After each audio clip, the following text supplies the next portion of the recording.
The war had been going on for 11 years. Daniel Cole could not remember a time when humanity was not fighting the Valaxari. He had joined the military when he was 21 years old, full of anger and ready to kill the enemy. Now he was 32, and the anger had turned into something else. It had turned into tiredness. Daniel served aboard the USS Resolute, a large warship that had seen too many battles. The paint on the walls was chipped. The lights flickered sometimes. The ship made strange noises at night, like an old man groaning in his sleep. But the Resolute was still flying, and that was more than Daniel could say, for many other ships thought the Valaxari were not like humans. They were tall, almost 8 feet, with hard shells covering their bodies like armor. Their shells shimmered with different colors when the light hit them.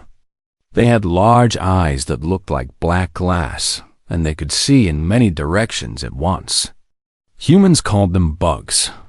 The news reports called them monsters. The propaganda videos showed them killing human families, burning human cities, eating human children. Daniel had believed all of it.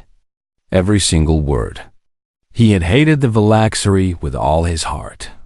He had killed many of them in battle and felt nothing but satisfaction. They were not people. They were insects. They were the enemy. That was what Daniel believed until the day the Resolute received a distress signal. The signal came from Kepler 7b, a small mining colony on the edge of human space. Commander Lisa Morgan stood on the bridge, her face serious as she listened to the broken transmission. The voice on the other end was screaming. There were explosions in the background. Then the transmission went dead. Commander Morgan was a tall woman with short gray hair and eyes that had seen too much death. She gave the order to change course. The Resolute would investigate. When they arrived at Kepler 7b, Daniel felt his stomach turn. The colony was destroyed. Buildings were burning. Smoke filled the air. Bodies lay everywhere on the ground, and not just human bodies. There were Valaxari bodies too, their shells cracked open, their strange blue blood pooling on the dirt. Something terrible had happened here. A battle, but between who? Commander Morgan ordered a search for survivors. Daniel was part of the ground team, along with Private Kevin Torres, Corporal Megan Shaw, and 2 other soldiers. They moved through the ruins carefully, weapons ready, eyes watching for any movement. Kevin was a young man, only 23, with a quick temper and a deep hatred for the Valaxari. His brother had died in the war 2 years ago, and Kevin had never stopped wanting revenge. He kicked a Valaxari body as they walked past it. "Good riddance," he said. Megan did not say anything. She was quiet, careful, always thinking. Daniel trusted her more than anyone else in the squad. They searched the colony for an hour. They found no survivors, only death. Daniel was about to call Commander Morgan and report when he heard something. It was a small sound coming from inside a collapsed building. It sounded like crying. Daniel held up his hand, signaling the others to stop. He pointed at the building, the medical center, or what was left of it. The roof had fallen in and the walls were crumbling. "I heard something," Daniel said quietly. Kevin raised his rifle. "Could be a survivor. Could be a bug waiting to ambush us." Daniel moved toward the building. He climbed over the broken walls and pushed aside pieces of metal and stone. The crying sound grew louder. It was coming from beneath a fallen beam. He reached the source and stopped. It was a Valaxari, but not a warrior. This one was small, no bigger than a human child. Her shell was a pale blue color, not yet hardened like an adult. Her wings were crumpled and broken. Her leg was trapped under the heavy beam, and she was bleeding. She looked up at Daniel with those large black eyes, and she made that sound again. That crying sound. It was not a war cry. It was not a threat. It was the sound of a child in pain and afraid. Daniel had killed Valaxari before. Many of them. He had never hesitated. But this was different. This was not a soldier. This was not a warrior. This was a child. Kevin climbed up beside him and saw the youngling. His face twisted with hatred. "Well, well," Kevin said. "Look what we have here. One less bug to worry about." He raised his rifle and aimed at the child's head.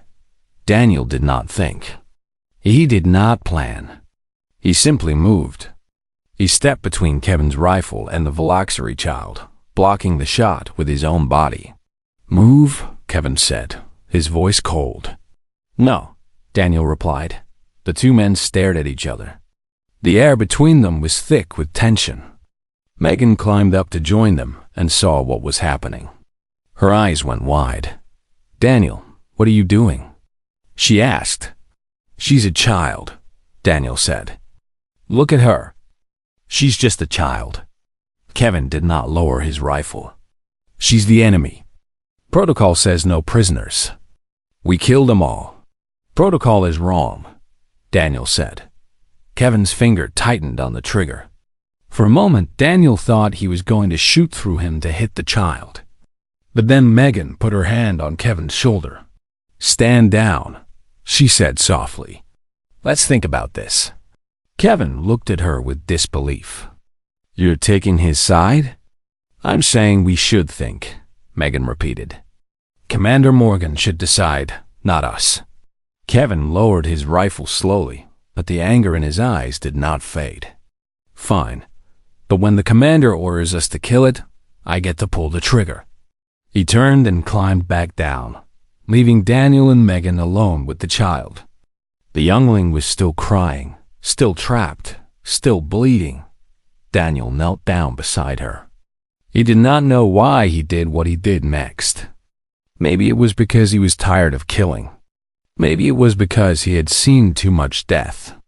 Or maybe it was because, when he looked into those black eyes, he saw something he recognized: fear, pain, the desperate need to survive. He started to move the beam. Megan watched him for a moment. Then she knelt down and helped. Together, they freed the child from the wreckage. Daniel carefully picked her up, holding her small body against his chest. She was lighter than he expected. Her shell was cold, but he could feel her heart beating fast inside. "What are you going to do?" Megan asked. Daniel looked down at the child in his arms. He did not have an answer. All he knew was that he could not let her die. Not like this. Not when he had the power to save her. "I don't know," he admitted, "but I'm not going to let Kevin kill her." The sun was setting over the ruined colony. Smoke still rose from the burning buildings. Bodies still lay on the ground. But in that moment, in the middle of all that death, Daniel Cole made a choice that would change everything. He held the enemy's child close, and he began to walk. Daniel carried the Veloxery child back toward the landing zone where their shuttle waited. His mind was racing. What was he going to tell Commander Morgan? What was he going to do with this youngling? He had no plan, only instinct. Kevin walked ahead of them, his back stiff with anger. He had not spoken a word since they left the medical center. But Daniel could feel his hatred like heat from a fire. Megan walked beside Daniel, glancing at the child in his arms. She stopped crying. She said quietly. Daniel looked down. The youngling was staring up at him with those large black eyes. She was not crying anymore. She was just watching him, like she was trying to understand what kind of creature he was. "She needs medical attention," Daniel said. "Her leg is broken. She's lost blood. The med bay on the Resolute has supplies for humans," Megan said. "Not for Veloxery. Then I'll figure something out." When they reached the show, Kevin finally spoke. He stood at the ramp and blocked their path. "You're not bringing that thing on board," he said. Daniel stopped. He held the child tighter. "Step aside, Kevin. Commander Morgan will never allow it. You know the rules. No Veloxery prisoners. They're too dangerous. They can call their hive. They can—" "She's a child," Daniel interrupted. "She can't call anyone. Look at her. She's barely alive. Kevin's jaw tightened. It's still a bug. It'll grow up to be a killer, just like the rest of them. Megan stepped forward. Kevin, we have to report back. Let the commander decide. That's the proper way. Kevin stared at Daniel for a long moment. Then he moved aside, but his eyes promised that this was not over. The shuttle ride back to the Resolute was silent. The other soldiers in the squad did not know what to say. They looked at Daniel and the child in his arms with confusion and discomfort. One of them, a young woman named Grace, offered Daniel a blanket. He wrapped it around the youngling to keep her warm. When they docked with the Resolute, Commander Morgan was waiting for them. Her face was hard to read, but Daniel saw the surprise in her eyes when she saw what he was carrying. Sergeant Cole, she said slowly. What exactly is that? Daniel stood at attention, still holding the child. A survivor, Commander. I found her in the colony. She's injured. She's Valaxari. Yes, Commander. Morgan was quiet for a moment. The other soldiers watched, waiting to see what would happen. Kevin had a small smile on his face, like he was sure that the commander would order Daniel to get rid of the child. But Morgan did not give that order. Not yet. Bring her to the detention block, Morgan said. We'll figure out what to do with her. But Cole, this conversation is not over. Daniel nodded. He followed 2 security officers to the detention block, a section of the ship with small cells used for holding prisoners. They put the child in one of the cells and locked the door. She pressed her hands against the glass, watching Daniel with those eyes that seemed too big for her small face. Wait here, one of the officers said. Medical staff will come to look at her. When the officers left, Daniel stood alone in front of the cell. The youngling made a soft sound, almost like a question. I'm sorry, Daniel said, even though he knew she probably could not understand him. I'm trying to help you. I just don't know how yet. That night, Daniel could not sleep. He lay in his bunk and stared at the ceiling, thinking about everything that had happened. Why had he saved her? Why did he care about an enemy child? The Valaxari had killed so many humans. His own friends had died in this war. He should hate them. He should want them all dead. But when he closed his eyes, he saw the youngling's face. He saw her fear. And he knew that he could not have let Kevin kill her. It would have been wrong. The next morning, Daniel went to the detention block before his shift started. The youngling was still in her cell, but she was lying on the floor. A medical officer named Peter Hayes was outside the cell, looking at a tablet. How is she? Daniel asked. Peter looked up. He was an older man with kind eyes and gray hair at his temples. I did what I could. Set her leg. Stopped the bleeding. But I'm not an expert on Valaxari biology. She might not make it. Daniel felt something twist in his chest. She has to make it. Peter gave him a curious look. Why do you care so much, Sergeant? Daniel did not have an answer. He just did. Over the next 3 days, Daniel spent every free moment at the detention block. He watched the youngling slowly recover. He brought her food, though he did not know what Valaxari ate. He tried different things until she finally ate some fruit and some protein paste. On the second day, she made a sound that sounded like a word. Daniel asked the ship's computer to analyze it.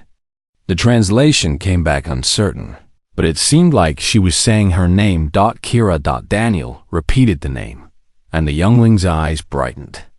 She made the sound again. Kira.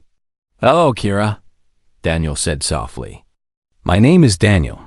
She tried to repeat his name, but it came out strange and broken.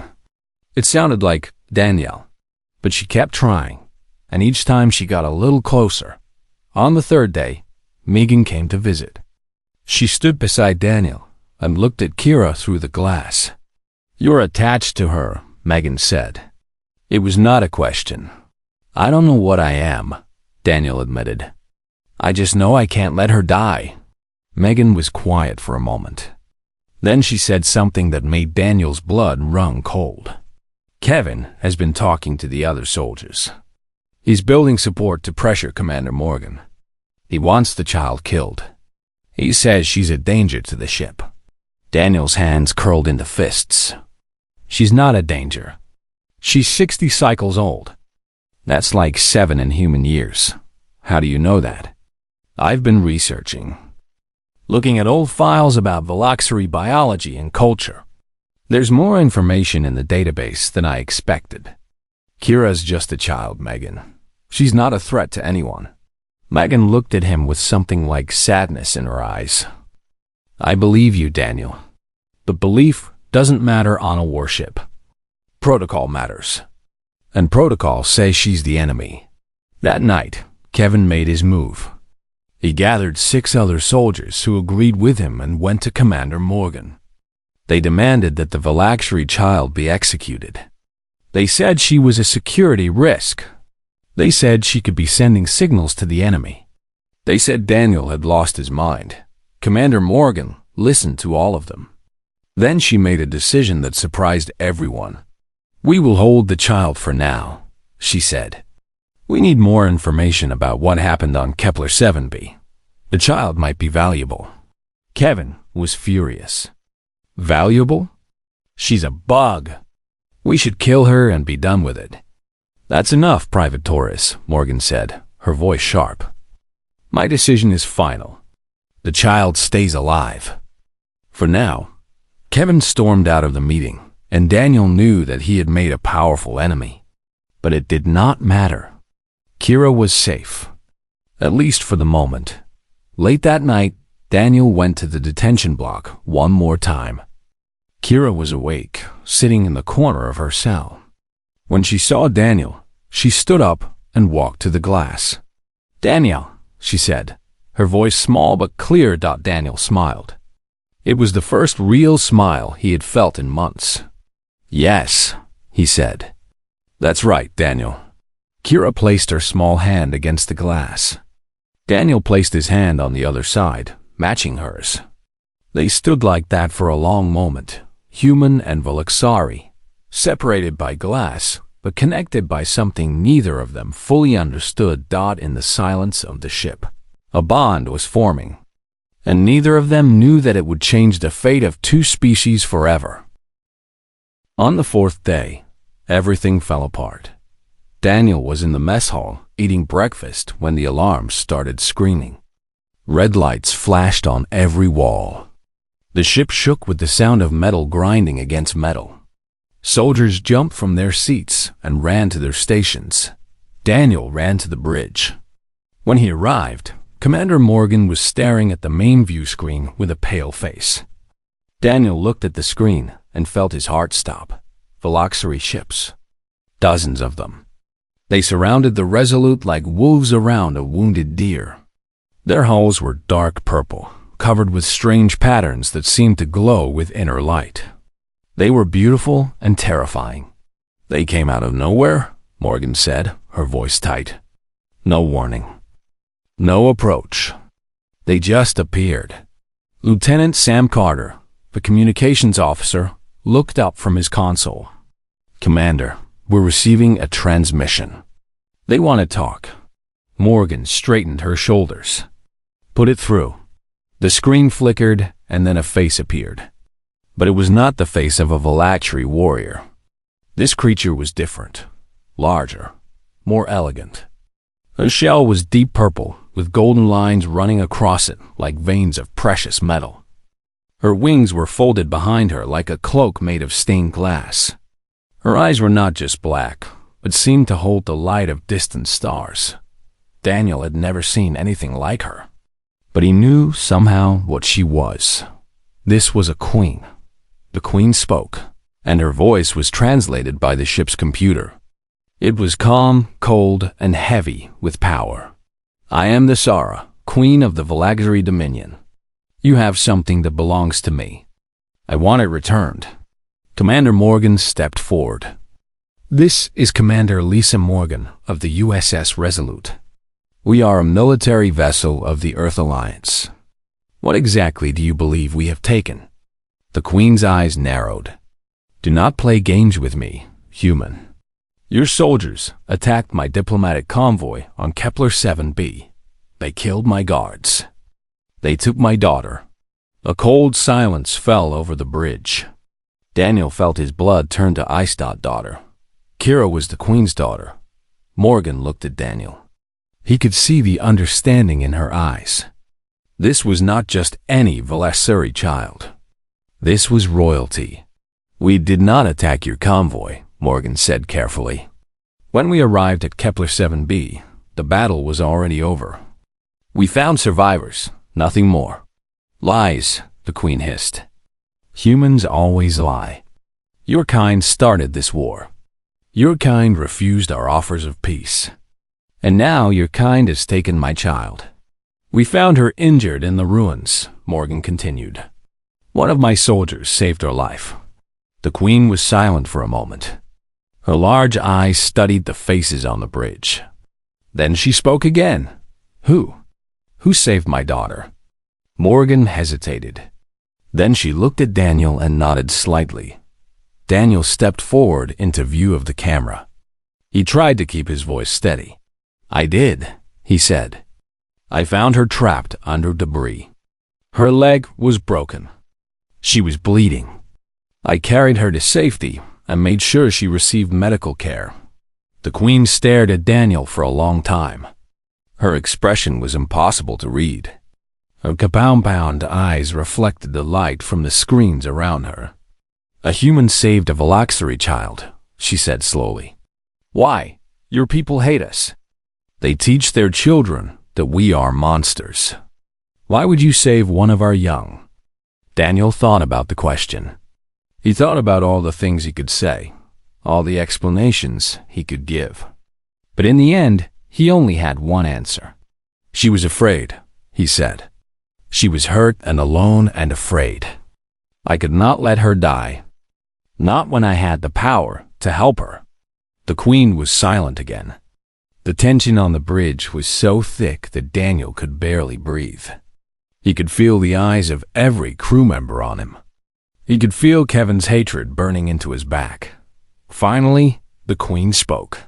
I want my daughter returned, and I want the human who saved her brought to me. Morgan's face went hard.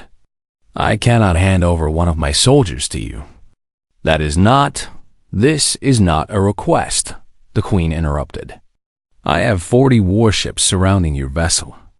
I can destroy you with a single command. But I am offering you a choice. Give me my daughter and the human. In return, you will leave this space alive. Morgan looked at Daniel. Her eyes were full of conflict. She was not a cruel woman, but she was a commander.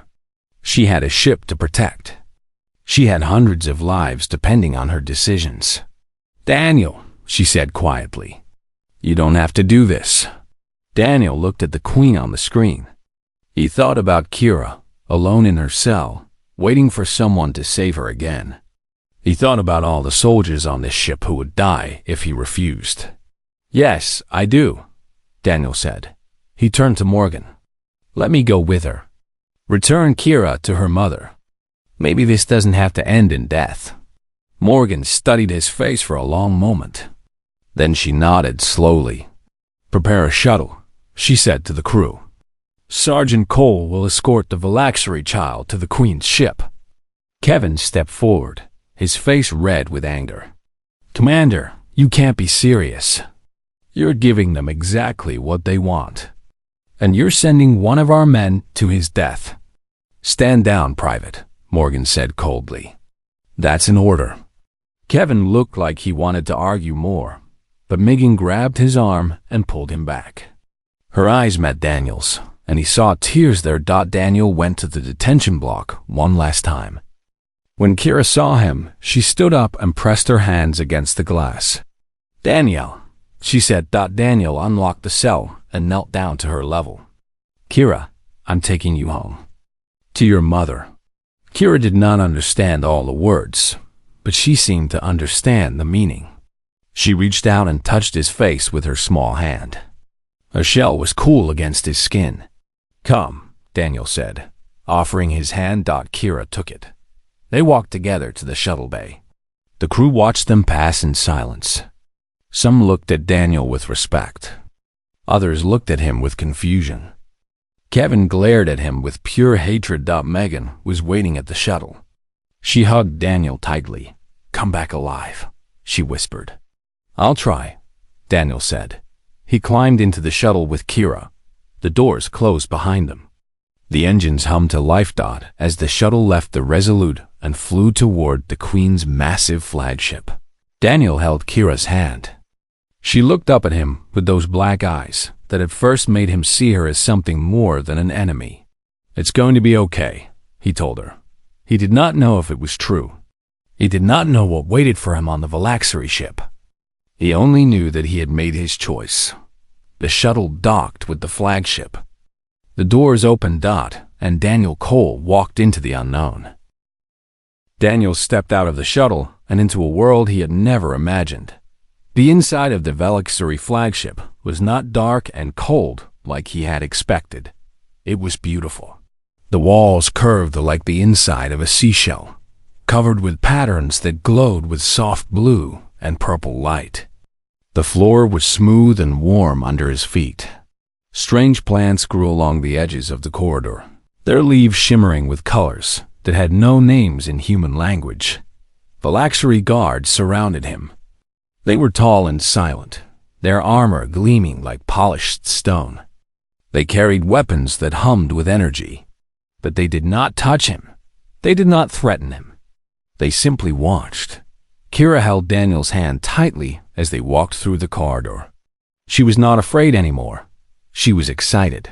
She was going home. The guards led them through a massive door into the Queen's chamber. Daniel stopped and stared. The chamber was enormous. The ceiling rose so high that it disappeared into shadows. The walls were covered with murals that seemed to move when he looked at them, showing scenes of Valaxari history, battles, celebrations, births, and deaths. In the center of the chamber was a throne made of something that looked like crystal, but darker, like frozen night. Queen Nasara sat on the throne. She was even more impressive in person than she had been on the view screen. Her wings caught the light and scattered it into 1,000 tiny rainbows. Her golden markings seemed to pulse with life. Her eyes held the weight of centuries. Beside the throne stood other Valaxari. Advisors, Daniel guessed, warriors, nobles. They all watched him with suspicion and curiosity. Kira let go of Daniel's hand and ran toward her mother. The Queen descended from her throne and knelt on the floor. She opened her arms, and Kira rushed into them. The Queen held her daughter close, making soft sounds that needed no translation. It was the sound of relief, the sound of love, the sound of a mother holding her child after fearing she would never see her again. Daniel watched them, and he felt something in his chest that he could not name. He had expected the Valaxari to be cold, emotionless, like insects. But this was not the embrace of an insect. This was the embrace of a family. After a long moment, the Queen stood. She placed a hand on Kira's head and spoke to her in their language. Kira nodded and stepped back, but she did not go far. She stayed close, and her eyes kept moving back to Daniel. The Queen approached Daniel. She was taller than him by at least 2 feet, and she moved with the grace of something ancient and powerful. Daniel had to fight the urge to step back. "You are the human who saved my daughter," the Queen said. It was not a question. "Yes," Daniel replied. The Queen studied him. Her eyes moved over his face, his body, his hands. She was examining him like he was a puzzle she needed to solve. "Kira has told me what happened," the Queen said. "She says you protected her from another human who wanted to kill her. She says you carried her to safety. She says you fed her and watched over her while she healed." Daniel nodded. "That's true." "Why?" The question hung in the air. Daniel had been asked this question before, by Megan, by Commander Morgan, by Kevin. But it felt different coming from the Queen. It felt like his answer mattered more than anything he had ever said. "I saw a child in pain," Daniel said slowly. "I saw someone who needed help. I don't know how to explain it better than that. I couldn't walk away. I couldn't let her die." The queen was silent. Then she turned and walked back toward her throne. But she did not sit. Instead, she stopped and turned to face Daniel again. "Among my people, there is an ancient law," she said. "When someone saves the life of a royal child, they become bound to the hive. They are claimed. They become part of our family, protected by our laws, honored by our traditions." Daniel felt confused. What does that mean? The queen descended the steps from her throne and walked toward him again. This time, she did something that made every Velasari in the chamber gasp. She knelt, not in submission. Daniel could see that in the way she held herself. This was something else, something ceremonial, something sacred. "You shielded my blood," the Sara said, her voice ringing through the chamber. "You protected my daughter when your own kind would have killed her. By the ancient laws, you are now claimed. You belong to us. You belong to me." Daniel's translator struggled with the full meaning of her words. But he understood enough. He was not a prisoner. He was not a hostage. He was something else entirely. He was being adopted. "I don't understand," Daniel said. "I'm human. I'm your enemy." The queen rose to her feet. "The war between our peoples is a tragedy built on lies and misunderstanding. I have wanted peace for many years. My diplomats were traveling to Kepler 7b to continue secret negotiations when they were attacked. Not by Velasari, not by your military, by humans who did not want peace, humans who profit from war." Daniel felt cold. "Are you saying that the attack on the colony was carried out by humans? Against their own people?" "Yes," the queen said. "Separatists. Criminals who sell weapons and want the war to continue forever. They killed the human colonists and my diplomats. They tried to kill my daughter. And they would have succeeded if not for you." Daniel's mind was racing. Everything. He thought he knew about the war, about the enemy, was crumbling. The Velasari had wanted peace. Humans had sabotaged it. Humans had killed their own people to keep the war going. "This changes everything," Daniel whispered. "Yes," the queen agreed. "And that is why I am claiming you. You will stay with us. You will learn our ways. And when the time is right, you will help me build a bridge between our peoples." Daniel looked at Kira. She was watching him with those large black eyes, her hand reaching out toward him. "What if I say no?" Daniel asked. The queen tilted her head. "You are free to refuse. I will not force you. But I believe you understand what is at stake. Your people need to know the truth. And you are the only one they might believe." Daniel thought about the Resolute. He thought about Megan and Commander Morgan.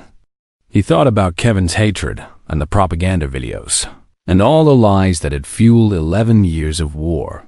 He thought about Kira, who had looked at him with fear and then with trust. "Okay," Daniel said. "I'll stay." The queen's expression shifted. It was subtle, but Daniel had learned to read her features. It was satisfaction, maybe even hope. "Then welcome, Daniel Cole," she said. "Welcome to the Dominion. Welcome to my hive. Welcome to your new family." Kira ran forward and grabbed Daniel's hand. She pulled him toward the throne, chattering in her language. Daniel could not understand the words, but he understood the feeling. She was happy. She was home. And somehow, against all logic and reason, so was he. The war was not over. The lies had not been exposed. The separatists who had caused so much death were still out there. But in that moment, standing in the heart of the enemy's flagship, holding the hand of a child who called him her guardian, Daniel Cole felt something he had not felt in years. He felt hope. 1 year later, Daniel stood on a balcony overlooking the capital city of the Velasari homeworld. The city stretched to the horizon. A vast landscape of towering structures that curved and spiraled toward the sky like frozen flames. Bridges connected the buildings, thin and delicate, yet strong enough to hold thousands of Valaxiri as they traveled between their homes. Gardens hung from every surface, filled with plants that glowed in the light of the twin suns. It was beautiful. It was alien. And somehow, it had become home. Daniel had learned so much in the past year. He had learned the Valaxiri language, slowly and painfully at first, but now he could speak it almost fluently. He had learned their customs, their history, their beliefs. He had learned that they were not monsters. They were people. Different from humans, yes, but people nonetheless. They loved their children. They mourned their dead. They celebrated life and feared death. They told stories and made art and dreamed of a future. Without war. Daniel had also learned the truth about the war. It had started 30 years ago, before he was born. A human corporation called Stellar Industries had discovered valuable minerals on a planet at the edge of Valaxiri space. They had sent miners to extract the minerals without permission.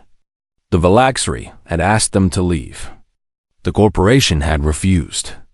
And then somehow shots had been fired. The first battle killed hundreds on both sides. But instead of negotiating peace, the human government had declared war. Stellar Industries had powerful friends in the government. They had funded propaganda campaigns that painted the Valaxiri as mindless killers. They had blocked every attempt at diplomacy. For 30 years. They had profited from blood. Queen. The Tsar had shared all of this information with Daniel. She had shown him records, communications, evidence that human leaders had buried or destroyed. She had given him the truth, and now he carried it like a weight in his chest. Kira joined him on the balcony. She was taller now, her shell beginning to harden into the deep blue color of adulthood. Her wings were strong and whole, able to carry her through the air for short distances. She was no longer the frightened child Daniel had found in the ruins of Kepler 7b. "You are thinking again," Kira said. Her human speech had improved greatly over the year. She practiced with Daniel every day. "I'm always thinking," Daniel replied with a small smile. "You think too much. Mother says humans are strange because they live inside their heads instead of in the world." Daniel laughed. It was a real laugh, the kind he had almost forgotten how to make. "Your mother might be right." Kira stood beside him and looked out at the city. "Will you go back to them? To the humans?" Daniel was quiet for a moment. He had thought about this question many times. He missed Megan. He missed Commander Morgan, who had shown him kindness even when protocol demanded otherwise. He even missed the Resolute, that old creaking ship that had been his home for so many years. But he could not go back. Not yet. Not until the truth was known. One day, Daniel said, "When the time is right." A servant appeared at the door of the balcony. She bowed her head respectfully. "The Queen requests your presence, Guardian," she said. Daniel had grown used to being called Guardian. It was the title the Valaxiri had given him, the official name for his role in the Hive. He was Kira's protector, her teacher, her family. It was a position of great honor. He followed the servant through the corridors of the palace, Kira walking beside him. They entered the Queen's private chamber, a smaller room than the throne hall, filled with soft light and comfortable furniture designed for both Valaxiri and human bodies. The Tsara was waiting for them. She looked tired, Daniel noticed. The negotiations had been difficult. Over the past year, the Queen had been working secretly to establish peace. She had reached out to human leaders who were not controlled by Stellar Industries. She had shared evidence of the corporation's crimes. She had offered terms that were more than fair. And finally, after months of careful work, someone had listened. "It is done," the Tsara said. "The Treaty of Kepler will be signed tomorrow. The war is over." Daniel felt his legs weaken. He sat down on the nearest chair and stared at the Queen. Over? He repeated. After all these years? After all these years, the Tsar confirmed. The human leaders have agreed to our terms. Stellar Industries will be investigated. The truth about the war's origins will be made public, and our peoples will begin the long work of healing. Daniel did not know what to say. He had dreamed of this moment, but he had never truly believed it would come. Too many had died. Too much hate had been built, but somehow, impossibly, it was happening. There is one more thing, the Tsar said. She walked toward Daniel and placed her hand on his shoulder. The humans want you to be present at the signing. They want to see the man who started all of this. The man who saved a child and changed the fate of 2 species. Daniel shook his head. I didn't do anything special. I just did what was right. The Tsar made the sound that Daniel had learned was a Valaxari smile. That is exactly what makes you special, Daniel Cole. You did what was right when no one else would. That is the most human thing about you. And it is the thing I admire most. The next day, the Tree of Kepler was signed in a ceremony broadcast across both human and Valaxari. Space Daniel stood at the Queen's side as the documents were sealed. He wore a simple uniform that combined human and Valaxari designs, a symbol of the bridge he had become. Kira stood beside him, her hand in his. Reporters from 100 worlds asked questions. They wanted to know about Daniel's experiences. They wanted to know how a human soldier had become the guardian of a Valaxari princess. They wanted to know what had driven him to save an enemy child. Daniel answered the same way every time. She was just a kid, he said. That's all I needed to know. The months that followed were not easy. There was resistance on both sides. There were people who did not want peace, who had built their lives on hatred. There were protests and violence and setbacks, but there was also hope.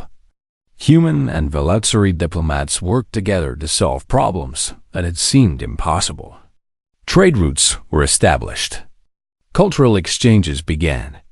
Children on both sides grew up seeing each other as neighbors instead of enemies. Daniel became an ambassador, traveling between worlds, helping to translate not just words, but ideas. He taught humans about Valaxari culture. He taught Valaxari about human customs. He built bridges wherever he went, and always, Kira was by his side. She grew into a young adult, strong and wise, with her mother's intelligence and her own fierce kindness. She called Daniel her guardian, but the word had grown to mean something more. It meant family. It meant love. It meant the bond that had formed in the ruins of Kepler 7b and had never broken. Years later, when historians wrote about the war and the peace that followed, they always mentioned Daniel Cole. They called him the bridge builder, the guardian, the human who saved the stars, but Daniel never liked those titles. He preferred to remember himself as he had been on that day in the ruins, kneeling beside a wounded child, choosing mercy over hatred. That was all he had done. He had seen someone in pain and decided to help. He had looked past the shell and the strange eyes and seen a living being who deserved kindness. And that simple choice had changed everything. On the last page of his memoirs, written many years later when his hair was gray and his hands were old, Daniel wrote these words. We think of heroes as people who do great things, people who fight battles and win wars and change history. But the truth is simpler than that. A hero is just someone who sees another person suffering and decides to help. That is all. That is everything. And if enough of us make that choice, we can change the universe. He signed his name beneath the words, and somewhere in the vast reaches of space, 2 peoples who had once been enemies continued the long, difficult, beautiful work of building a future together.